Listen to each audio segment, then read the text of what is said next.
Karon sa panimalay ni Mads Gamay kag ni Pare Angko, nagsaulog kami sa sinibugan ni Marcos kag ni Rowena. Ginoo, panalangini kining pagkaon nga niya karon sa among atubangan. Ya kung kinsay makakaon ni Ginoo nga unta makatabang sa amon mga kahimsok sa amon lawas. Uban Ginoo nga ang nag-andam niini nga kusinero kag kusinira usab Ginoo nga imulat sila panalanginan.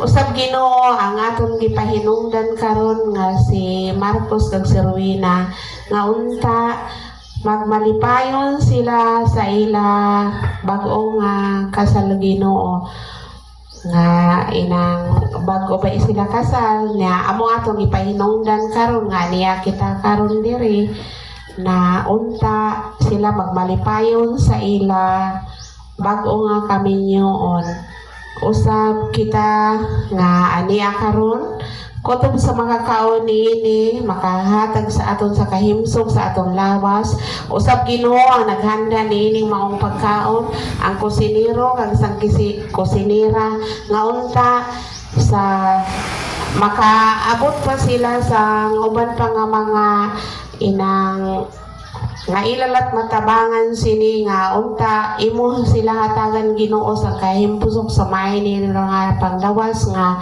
inang makakuan sila sining amon pag sa ulog sara nga ining ko sa pagpanluto usab Ginoo giampo namon ang way gikaon karon Ginoo unta nga makakaplag usab sila Ginoo nga makakaon sila sang subong sini nga mga sitwasyon o kining tanan among gipangayo gipasalamatan pinaagi ni Kristo among Ginoo. Amen. Ngalan sa Amahan, sa Anak ug sa Espiritu Santo. Amen.